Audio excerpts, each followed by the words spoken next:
এটা যদি হতো তাহলে আজকে এত দূর আপনার গড়াতো না। প্লিজ অ্যাকশন নেন যে কীভাবে এইটার সমাধান করা যায়। আপনার দ্রুততম সময়ের মধ্যে ধর্ষকদের আপনারা আটক করেন, আপনারা খুঁজে বের করেন। জনগণ তো সে রেশনালি ভাবে না, জনগণ তো আপনার ইমোশনালি ভাবে।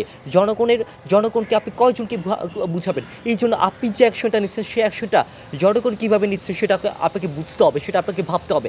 যদি আপনার প্রশাসন যদি হঠকারী কোনো সিদ্ধান্ত নেয়, যদি প্রশাসন আপনার দমন নিপীড়নের দিকে যায়, পরিস্থিতি মোকাবেলা করার জন্য হলেও, পরিস্থিতির ভালো করার জন্য হলেও, তাও আপনার কিছুটা সফট কিছু ওয়েতে যেতে হবে। কথা হচ্ছে এটা, কারণ জনগণকে দমন নিপীড়নের করার আগে আপনার জনগণকে শান্ত করার কোনো ওয়ে আছে কিনা সেটা প্রশাসনকে ভাবতে হবে।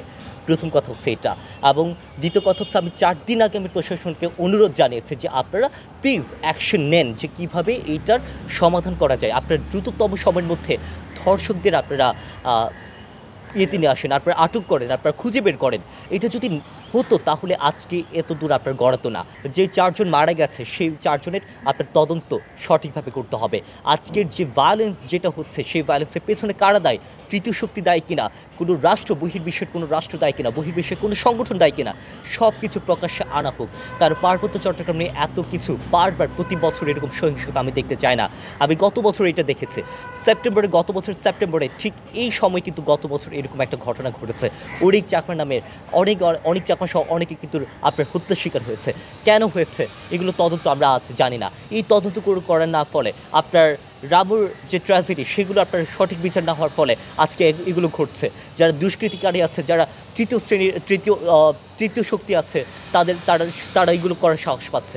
আমি মনে করি আপনার প্রশাসনের উচিত খোলাখুলিভাবে এই সমস্যাগুলো কেন হচ্ছে, এগুলো প্রিপ্ল্যান্ড কিনা, সব কিছু খোলাখুলিভাবে প্রকাশ করা হোক আর সুন্দরভাবে সেগুলো মোকাবেলা করা। তারা যদি মনে করে থাকে যে না, আমরা এই সিদ্ধান্ত এখন নিলাম, এই সিদ্ধান্ত এখন করলাম, জনগণ তো সে রেশনালি ভাবে না, জনগণ তো আপনার ইমোশনালি ভাবে।